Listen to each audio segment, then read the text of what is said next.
The office set in Downing Street for centuries has been the seat of people rich and sinister. Great Britain's Prime Minister, the man who first began the role, was our... Greetings from Castle Goring, from Nikki, Aurora, and from me. I need to be careful with Nikki because Nikki is on the mend, but I don't want to re-damage her leg. So if Aurora wants to help me, she's welcome to. I hope you have been having as good a Christmas season as I have been. And I am going to plunge in with App, who says, Lady C, merry belated Christmas to you. Thank you, same to you. I learned so much from your channel, and not just about the gruesome twosome. Thank you very much. I do try to have something worthwhile to impart. So I'm glad that you at least think I'm succeeding. Thank you very much. Have you seen the joke video that features Rishi Sunak, who of course is the British Prime Minister, to those of you who don't know, where he answers a phone at number 10 Downing Street and tells Harry he has called the wrong number? Now, there is a debate of which Harry Rishi was referring to. My personal opinion is it was left open to speculation, although some are insisting Rishi was referring to a journalist from The Sun versus Prince Harry. Do you have any insight into the matter? I do. But before imparting my pearls, I am going to read out what John Ross says. By the way, I find it incredibly telling that Rishi Sunak finds it acceptable to mock Harry's relationship with the King in an official number 10 social media post. A Prime Minister even hinting at comment on the royal family was previously unthinkable. Very well observed, John R. Ross. You're absolutely right. Remember, the Prime Minister has a weekly audience with the King that is totally confidential, and there is a little doubt that they discuss all matters of importance. So I just leave you with that thought for what it's worth. Well, let us also remember that not only has Rishi now joined, who incidentally I've met and find absolutely charming, and I would have said he is, and I say this as a compliment, not an insult, he is the consummate politician. He is very clever, very worldly wise, very measured, very correct, very dapper, very establishment in the positive sense of the word. And I find it inconceivable that he would have made a video such as he did if there was the slightest chance that it was going to antagonize, embarrass, or err on the side of indelicacy with the King. So, I'm not saying that they would have discussed the possibility of doing it. I'm not saying that.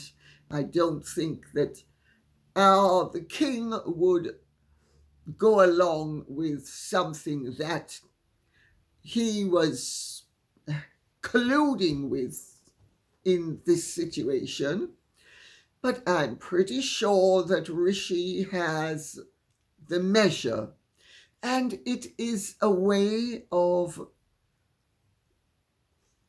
pouring a cold water on the Harry and Meghan situation and showing that they are now joke figures. They are figures of mockery to such an extent that even the Prime Minister of the United Kingdom can introduce an element of mockery. And it's been very cleverly done. Now, amid scabies and Meghan Markle could actually take lessons from Rishi in how to covertly and cleverly plunge the knife in, and do it in such a way that you don't look the fool that amid scabies and Meghan have emerged as being as a result of the orchestrated revelation of what used to be one and is now two people who were concerned about the colour of Archie's skin. Well, also remember, Harry, in his witness statement and in his evidence to the court, asserted that the British government was at rock bottom. Now that is interference in party politics in this country, which is strictly forbidden where the royal family is concerned. And it doesn't matter whether Harry is living in Montecito or in the bottom of the 16th Lavatory Bowl or wherever he resides. What matters is it is strictly forbidden. But he did it.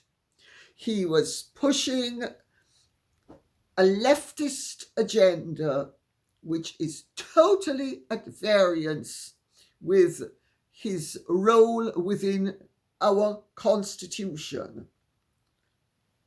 Of course, Meghan did it in the United States, as did he, and it has paid off because by supporting Biden, they have reaped the dividends. Don't mention a word about the heritage committees,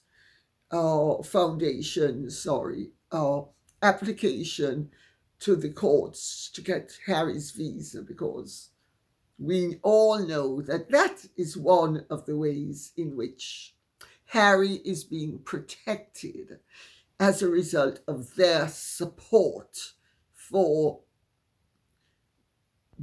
Biden before he became the incumbent president. So it worked in the United States, but it's not worked here. And Rishi has done a very clever skit, the Home Alone skit, and remember, he is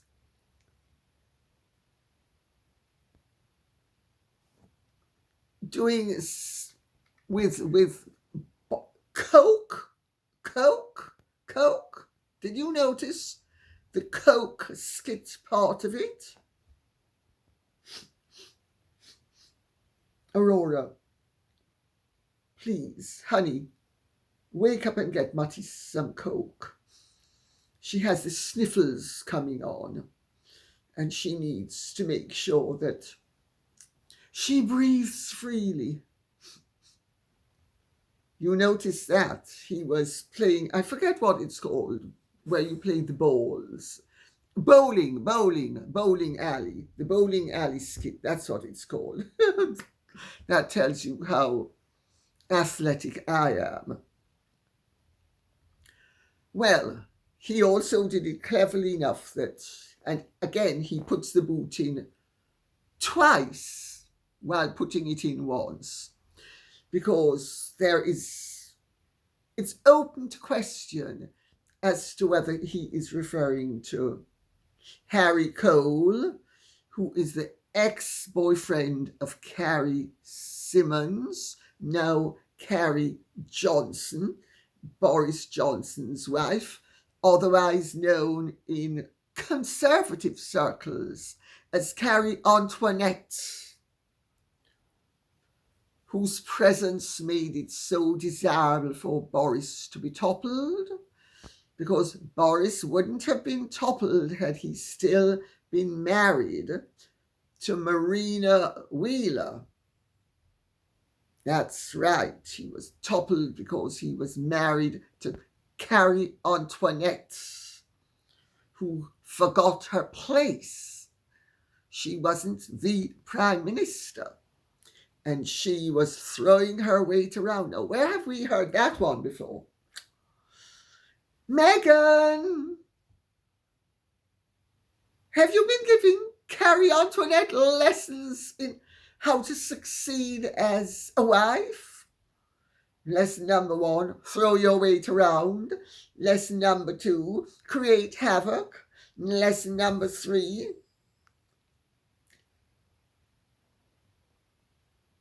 fail miserably and regard it as a success.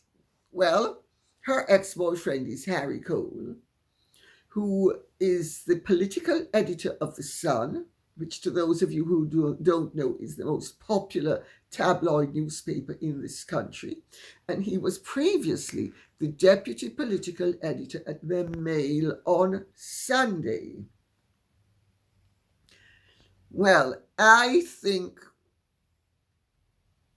let me rephrase that. I know as a fact that Rishi Sunak is extremely clever, and measuredly so, not stupidly so.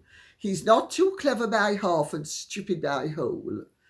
He's a very clever and effective. And he killed 2 birds with 1 stone. He's poked Carrie Antoinette and Boris in the eye, and he's poked Harry and Meghan in the eye. So on the one hand, he has paid back, so to speak, on behalf of the British people and the British royal family, the reprehensible way in which Harry and Meghan have been comporting themselves this year. And on the other hand, he has poked and belittled and reduced in the eyes of the public his predecessor but one, and his predecessor but one's disastrous mistress come wife. So, I think that answers the question, don't you? Wanderer for Life says, Lady C, question, love the show. Thank you very much. I have a simple question, and you needn't go into any great details if you know sensitive material. As someone said today, and you confirmed, and I've said multiple times, Markle is easily the most loathsome person I've ever witnessed in the public eye in my 47 years on Earth. And as you say, millions more will agree. So the question I have is, do you think she'll ever truly pay for the evil, and I do mean evil, words, lies, slurs, and insults she's fired at so many people, seemingly all her worthless life? Mainly the British royal family, but not exclusively them. The bullying, the disrespect, the enjoyment of the pain of others, the lies, the scheming and hatred she's pushed into the world. I absolutely loathe her, and the thought of her dancing off into the sunset depresses me greatly. Someone could make a 12-episode series covering her foul conduct and not struggle for material. Sorry.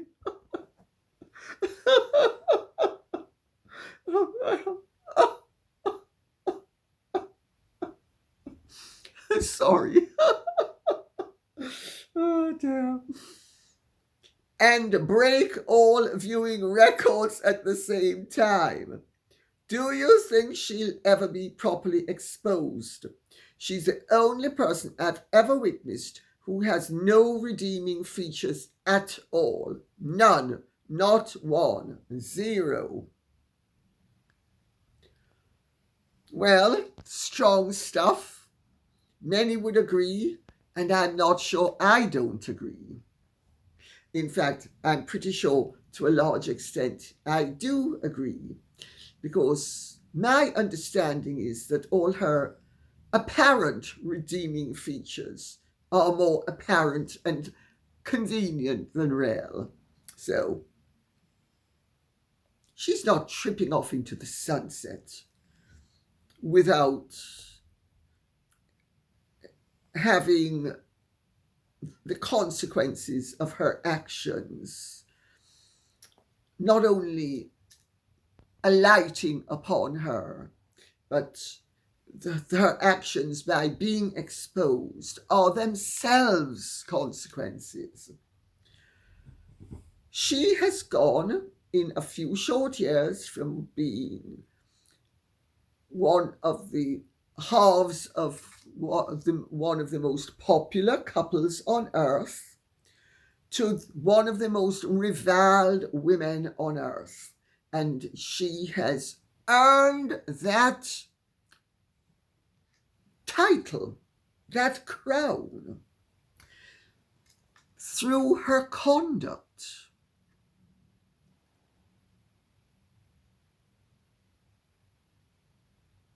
You absolutely loathe her, and the thought of her dancing off into the sunset distresses you greatly. She's not dancing off into the sunset, my dear, in my opinion. She is dragging her sorry carcass into the furnace. That's what she's doing. I try to point out to people that she is on a daily basis being rewarded justly for her behavior. And it's not a pretty sight.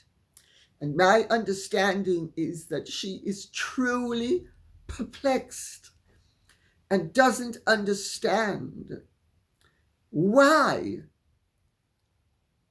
people don't absolutely worship at her altar, which is in her mind where everybody should be bending down at that altar.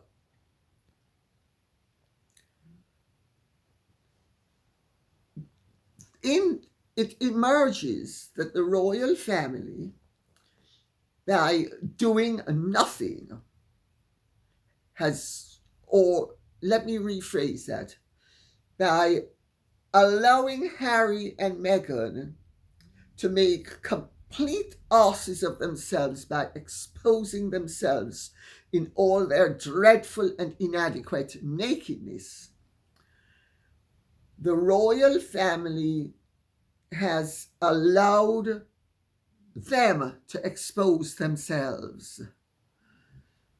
And the contempt and the disdain and the dislike and the disapproval that people have for their actions and for them as individuals who behave badly is truly astonishing. And that in itself is its own reward.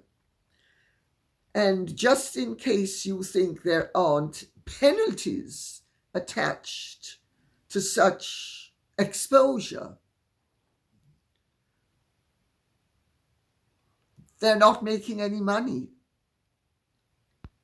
to speak of. They have destroyed themselves reputationally and financially. So I hope that answers the question. And I have no doubt that down the line there will be a television program or a play or some edifying entertainment written using the true story of Meghan Markle and how she botched it all by indulging her destructive and malicious side. But she achieved great success at first by pretending to be something she wasn't. The lesson in all of this is, if you're going to be a phony, be a true phony. Don't become real halfway through, especially when the phony side was what people liked and the real side is what people deplore. Maureen Ball says, the late Queen, I've heard, loved hearing all sorts of latest gossip about everyone. She certainly did. She was a mean mimic as well, and I don't mean that in the pejorative sense. I mean it in, she was a great mimic. She was an accomplished mimic. And she used to mimic people she liked, people she thought funny, people she deplored. She had, as all people who love humans do, she had a very sociable side to her personality, as did Prince Philip, and she loved gossip, as indeed did her mother. Her mother, I can't remember who it was. I think it might have been Elizabeth Longford. Anyway, her mother somebody was mentioning some book that they were writing, and Queen Elizabeth, the Queen Mother, said, "Oh, I hope you're going to put in all the naughty stuff, because otherwise it will be very dull."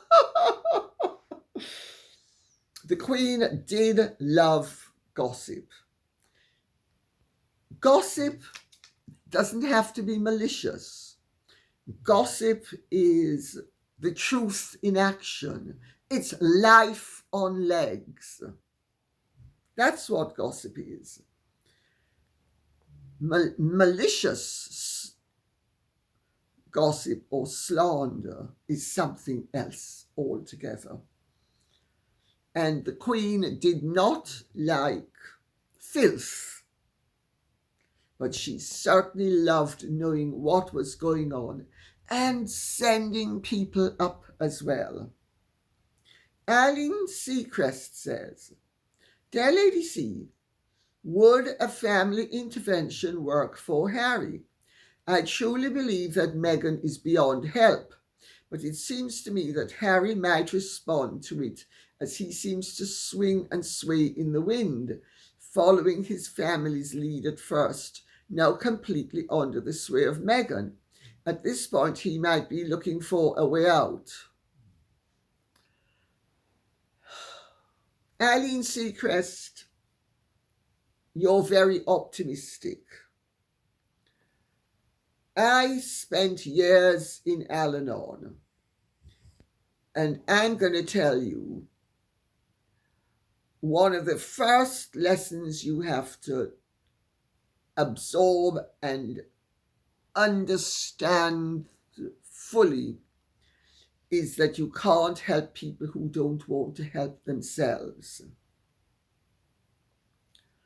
What Meghan has done is she has reinforced and affirmed Harry's dark side. That is very satisfying.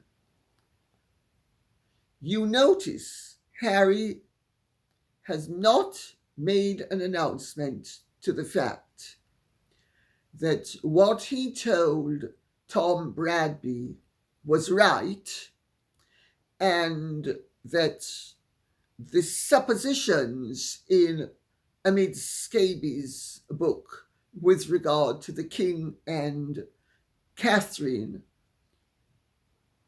are wrong. He could have said that. He hasn't said it. Why hasn't he said it? Because the whole situation has been set up for Meghan to spare us the truth and spare us the facts as she despairs us with her fantasy, the way he did in his book, which should have been called Despair instead of Spare. Harry has huge problems. Meghan is a problem. And Meghan's problems, in my opinion, and I agree with you here, are incurable. Unless she has a personality implant, which means that the previous personality has to be completely eradicated, and that's impossible. She, I think, is beyond redemption. 2024 is supposed to be the year of redemption. Well, 2023 was supposed to be the year of reconciliation, and we see how that one's gone. So I think she is beyond hope and help. He, if he wanted it, might not be. And notice I said might. They exhibit an awful lot of traits in common. That, I think, is one of the secrets of the strength of the attraction and the strength of the relationship, irrespective of whether it is volatile or productive or unproductive. Harry has, by his own admission, indulged in substance assistance and drinking a behavior that I know from my experience in the 12-step program, everybody would say he's an addict. And an addict who is self-medicating and therefore doesn't even admit he's an addict. He doesn't admit that the drugs and the drink are problems. To him, they are solutions. That makes it impossible for him to seek help.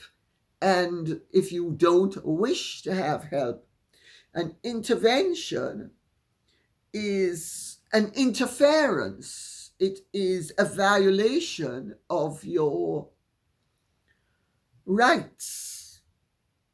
Because each of us, in my opinion, has the right to destroy ourselves if we choose to do so. But we also have to accept the consequences of our choices.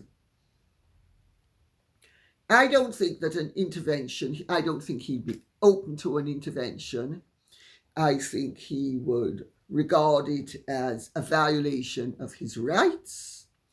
I think she has so twisted his thinking that, remember, he said he didn't know he was trapped until she pointed it out to him. Well, she's freed him from the trap. The trap was family, protection, support,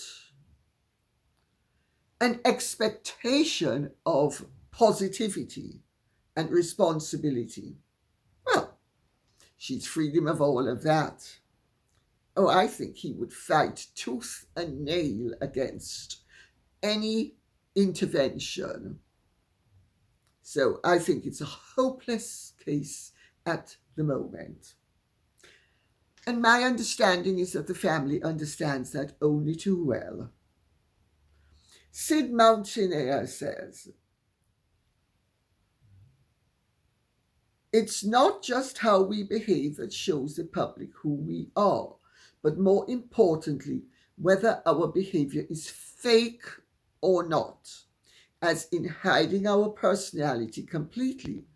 Almost everyone on earth can instinctively read behavior, verbal and non-verbal, so they know when it's fake. I agree with that. Children have an instinctive ability to see straight through the lie. But let me continue.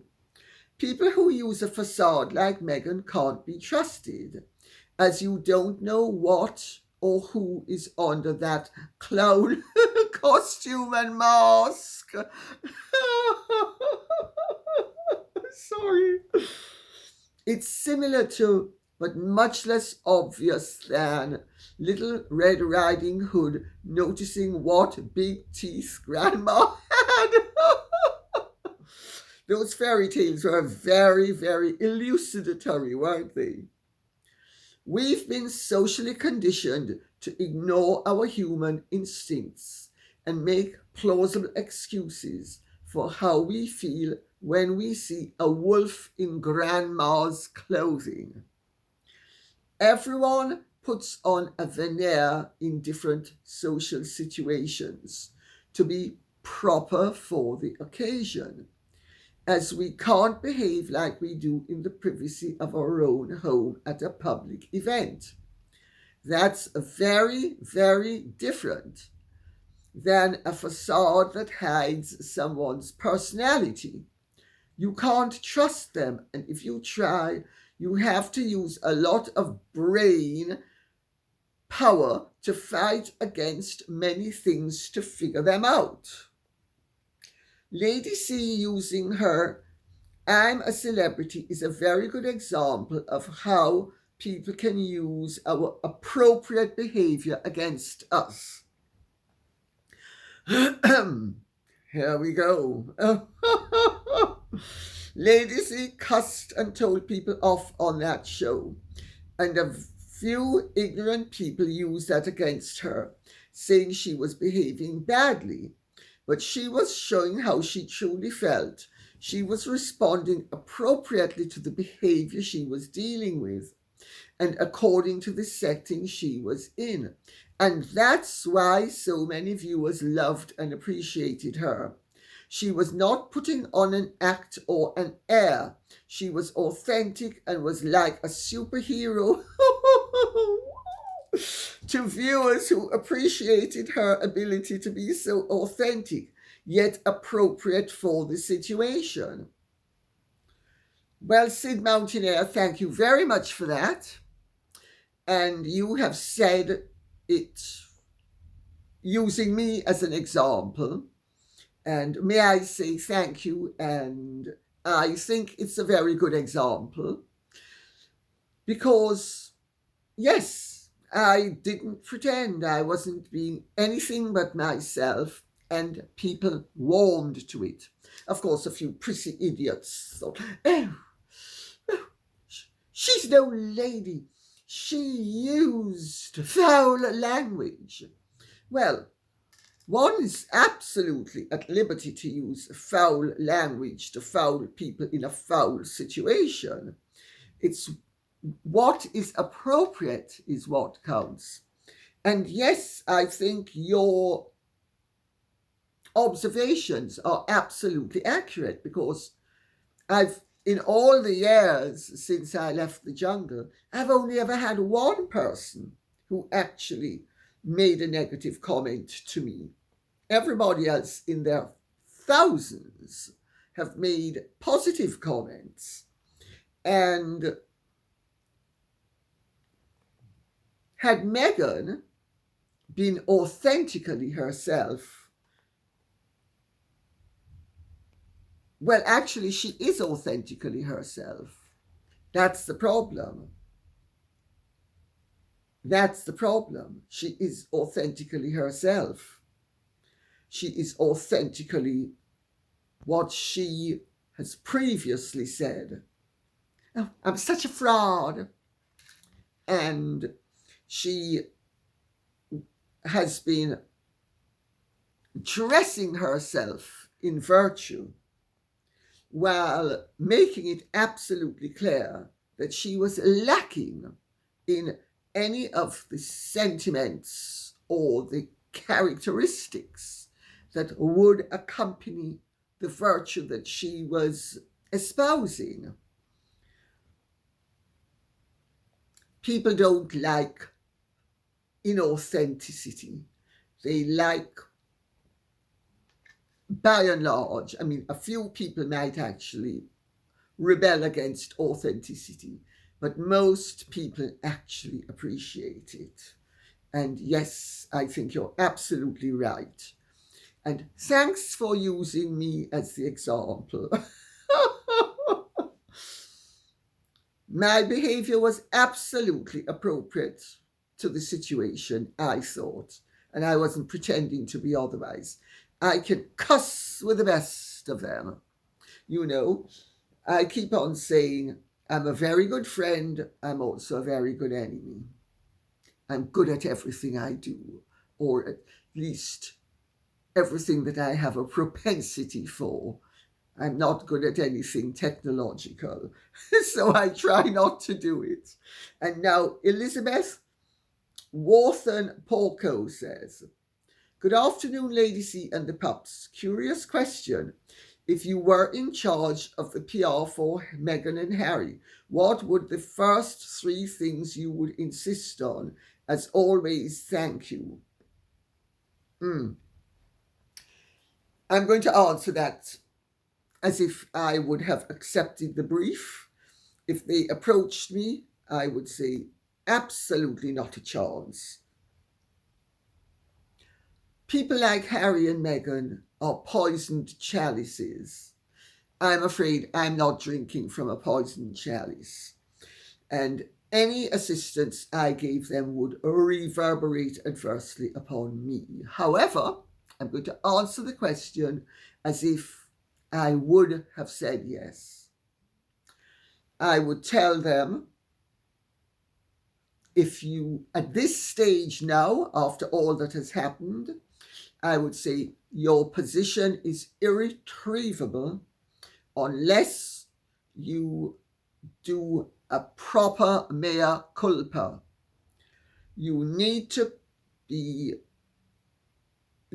come up with an explanation that is an apologia and that is something that the public would regard as authentic, which means you would both need to seek medical help, and you would both need to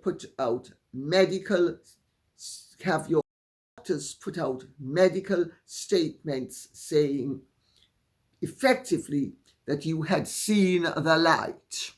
That's the first thing you need to do. Otherwise, anything else you do is doomed to failure. People will excuse and accept if somebody blames mental disorder or substance abuse. Nobody's interested in the self-justifications that Harry and Meghan have come up with.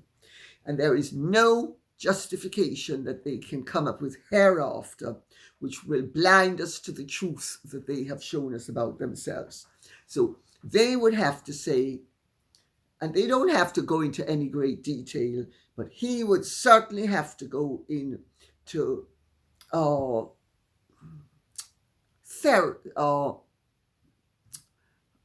rehab. She would profit from rehab as well. It would be a very convenient way. although, of course, the reality is that, in my opinion, her personality disorders are incurable. But that doesn't mean that she wouldn't be able to, without asserting what they were, that she wouldn't be able to come up with a veneer that would actually excuse what she has done to an extent and give her a second chance. So really, she'd need to return to the fraud that she was on the way up, as opposed to having exposed herself for what she truly is, which is what she's done as a royal. So she'd need to re-embrace fraudulence, failing which there's no hope for her. And he would definitely need to embrace revelation of his problems. And so that's number one. Number two would be keep out of the public eye. Nobody, do not ring a back grid and do not chummy up with Jeff Rayner and all of the other ghastly people. Keep out of the public eye. And number three would be, after 18 months to 2 years, start to do unsung good works and make sure that you don't leak anything about them to anyone, and make sure also that you don't encourage the recipients of such largesse as you do to leak them to the world. And maybe after 5 years of silence, if one or two things get out, then you will have begun to earn the respect of the people whose respect you lost as a result of your appalling behaviour. So that answers the question, I hope. And we will end with Rebecca Garrett, who says, "This is why the public has seen through Andrew. He is the epitome of a condescending, privileged elite. This is why his interview went so against him. Amazing that you can see it for Harry, but not for Andrew. The Queen saw it. She was no fool."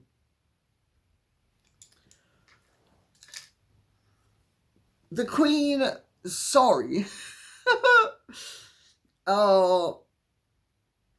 understood that the interview was a disaster, as did I, and as did everybody else. But I can see that Andrew, and I have said it repeatedly, so Rebecca Garrett, I actually think you are being rather unfair by saying that you are attributing to me virtues that I have never endowed Andrew with. I have always said that he is not the brightest star in the constellation, and that he is arrogant, and that he is charmless. So I don't see where you're coming from with that. I haven't seen with Andrew his failings. I have seen them.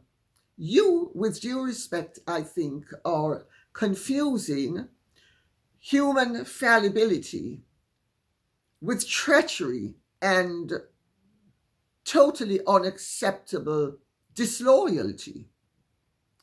Andrew has never been treacherous to his family. He has never been disloyal to his family. I have said all along that his great mistake in that Emily Maitlis interview was in not when he was given the opportunity to regret the relationship. He did not express regret. Had he expressed regret, that would have put a totally different spin on everything. I also said, and I believe that I am right, he was actually trying to answer the question honestly, not glibly, because he explained that why he didn't regret the relationship was because of the many advantageous benefits, not only to himself, but to his causes that came along with the relationship. So I thought he was being undiplomatic. I thought he was being stupid. And I made it absolutely clear all along. But Andrew has never betrayed his family. Andrew has never betrayed secrets. Andrew has never lied and exposed falsely or even truly anybody to whom he had a duty of care and loyalty. So that's the reason why I take the view I do with Andrew and take the view I do with Harry. Just because they're both fruit doesn't mean that apples and oranges are the same thing. They're not. So I hope I make my position clear and I clear up the doubts that you have, which quite frankly I don't see where you've got them from. Because if you've actually listened to what I've said, you would know that your observations are meretricious. So, but I thought I'd clear it up once and for all, which doubtless won't be once and for all. There's always somebody else who's going to not listen to what one has said and not accept the nuances of what one has said and leap to the wrong conclusion, which is fine. Everybody makes mistakes. And maybe you were too busy. Maybe you didn't have the time. Maybe you didn't listen to everything I said, which is fair dues too. I don't mind that. And nor do I mind you having made the observations you did and couched it in the way you did. It's fine. It's just wrong. You're wrong, and I don't mind that you're wrong, and I don't mind that I have to correct your observation that is really meretricious, because I have made it absolutely clear all along that Andrew is arrogant.